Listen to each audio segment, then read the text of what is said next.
Thanks for tuning in to the Diaphragm Dynasty. I'm back with another Behind the Mic edition of my podcast. And behind the mic today, I will have Pretty Ricky. Now, Pretty Ricky is the most diverse group in R&B because they had a lot of hip hop influence as well. Now, they had three rappers and a singer, a very powerful singer, and Pleasure P, also known as Marcus Cooper, which I'll talk about in the Behind the Mic eventually. But when I talk about Pretty Ricky, I'm talking about the original cast members with Pleasure P. So, you have Slickum, you have Spectacular, you have Baby Blue. Uh, so those four members, and three of them were brothers. Everybody was brothers except for Pleasure P. This Miami-based group gave us great music and great content as far as music goes. They were box office. These guys were definitely personalities, and they definitely had a lot of humor in their music. They had a lot of different sensual content. They definitely had a lot of appeal. Now, and they had a lot of marketability to some degree, but they didn't have a lot of known endorsements. But for their personalities and what they meant to R&B and hip hop to a degree, should have definitely been marketed more. Now, I think if they were out around this time, they would have been probably more successful because the content game or the music game back then was a lot more censored than it probably is now. But they definitely would have been even more successful now. And unfortunately, they only got a chance to put out two projects together with the original cast members or group members. And, they didn't really see much success after that kind of fallout. But I'm talking about in the prime days, what they meant to the game. And we had never seen a group, or probably never see a group like Pretty Ricky again. Now, unless you want to compare Pretty Ricky to TLC, who had two singers and a rapper, they had Chili and they had T-Boz singing and they had Left Eye rapping, but she sung as well.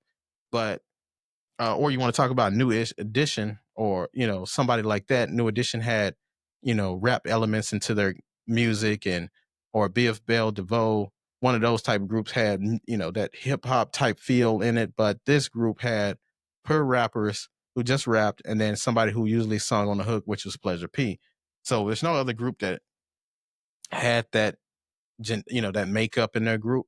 And also nobody else had that sexual content and graphicness that Pretty Ricky had.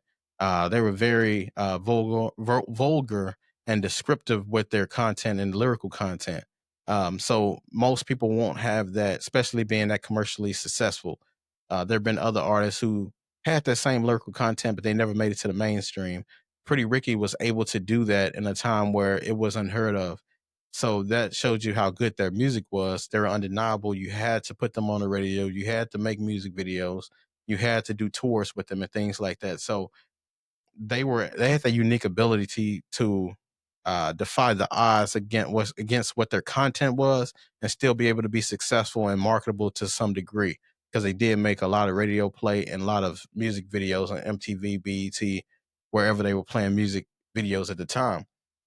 But they took over the world, especially the hip hop and R&B world, over by storm when they came out with the Grind on Me, which was the edited version was Grinded with Me, which I don't understand the difference. They both seem and to mean the same thing, but the semantic games of the media and things like that made it more palatable, I guess, for the audience and things like that.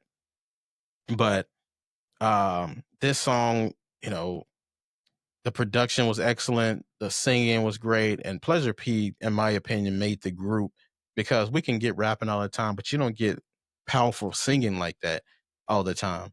And his voice was definitely one of a kind, and he should have definitely been a bigger star than he was as a solo artist. Because that first album was, Grammy nominated, or had Grammy nominated song under on it. Um, Also written by one of my favorite songwriters in Tank. But that song was definitely a huge song for him. But getting back to this Pretty Ricky thing, um, they had '90s reminiscent music that was very reminiscent of the '90s, back into that love making, traditional R&B realm, and they gave us that around the time. This is right after 2005, I believe. So this was around my junior, senior year in high school, where I started to really get into music and understand music and really start to love music for what it is and just be a true student of the game around this time, or at least learning to be. But Pretty Ricky threw a monkey wrench in everything that I thought about music, because the traditional R&B music that I was listening to didn't have this elements of hip hop in it. And as a big fan of hip hop, they definitely gave us great memories, or gave me great memories as a listener and a fan as well. But they had enough star power when it comes to talent and performance, and just more, just a bit sheer ability of what a star looks like. And they don't get talked about or praised enough for that. But that first album that they put out, Blue Stars, had a lot of great songs. Playhouse, Your Body, Grind on Me, Juicy, Call Me, Nothing But a Number. That first album was like a greatest hits because it had so many great hits on it. And the second album did the same thing as well, which was Late Night Special, which had the song Late Night Special on it. Had the song On a Hotline, which I believe is the lead single. So Confused, Peer Pressure, Push It Baby. Pretty Ricky had all of the hits, and those first two albums were classic. I wish they would have kept going, because I believe they would have still achieved even more success.